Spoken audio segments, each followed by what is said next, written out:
When the challenges of life come your way, you've got to find ways to increase your sense of self-appreciation, because if you don't, you're bombarded with negative stuff every day that beats you down, and you will find yourself unconsciously engaged in self-destructive behavior. If you don't program yourself, life will program you. Most people have done all that they're ever going to do. They raise a family, they earn a living, and then they die. But people who are running toward their dreams, life has a special kind of meaning. And here's what I will share with you, that in the process of working on your dreams, you are going to incur a lot of disappointment, a lot of failure, a lot of pain, a lot of setbacks, a lot of defeats. But in the process of doing that, you will discover some things about yourself that you don't know right now. What you will realize is that you have greatness within you. What you'll realize is that you're more powerful than you can ever begin to imagine. What you will realize is that you're greater than your circumstances, that you don't have to go through life being a victim. When you decide, I'm not going to settle for this, this is not going to be it for my life, I deserve more than this. See, that will start making you do some stuff. See, a lot of people go to work every day miserable, and all they do is just talk about how miserable they are. But they don't do anything about it. And ladies and gentlemen, I started working on my dream, and most people don't work on their dreams. Why? For many years I didn't. One is because of fear, the fear of failure. What if things don't work out? And the fear of success. What if they do and I can't handle it? The other thing is that most people, ladies and gentlemen, they get comfortable. They stop growing, they stop working on themselves, they stop stretching, they stop pushing themselves, and they end up becoming very cynical about life, and they throw in the towel on themselves and on their families and on their dreams. And the other thing is that most people don't feel worthy. What I'm doing now, I could have been doing years ago.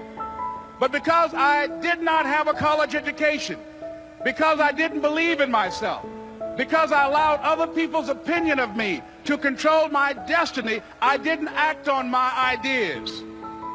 So I applaud you for your dreaming, for your running toward your dream. I applaud you for believing in yourself, because that's what life is about, stretching and challenging, looking for ways that you can begin to improve yourself. The next thing that's important to know, yes, it's possible that you can choose your future and direct the course of your life as you run toward your dream.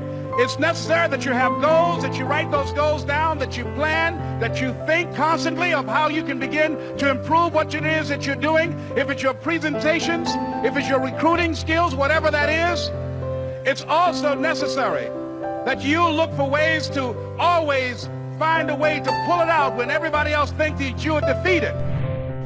Next step is, not only is it possible and necessary, and it's you to live your dream, to make this greatness that you have within you become a reality, but what I've come to appreciate when you're working on changing your life, changing some bad habit, getting out of addictive situations or relationships, or working to build a dream, or making a difference in our society, or learning something that's very challenging. Here's what I realize, ladies and gentlemen, and develop a great deal of respect for.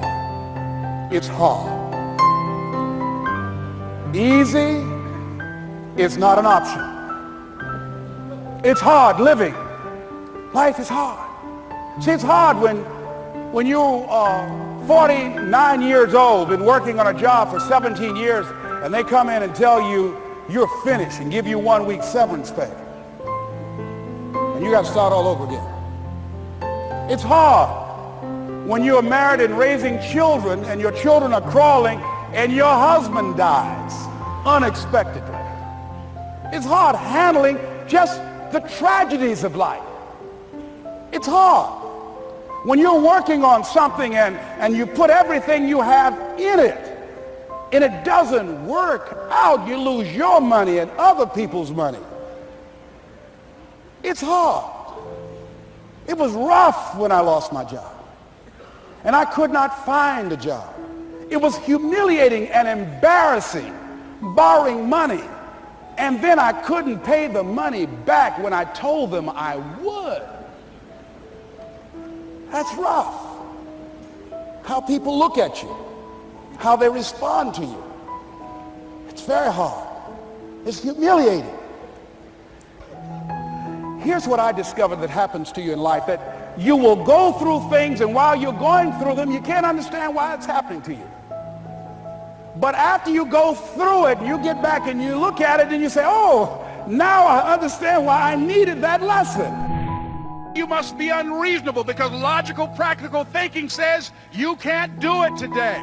But if you want to produce unreasonable results in your life, like living your dream and taking charge of your destiny, you've got to be an unreasonable person. You've got to be an uncommon person. It's not over until I win. You got that right.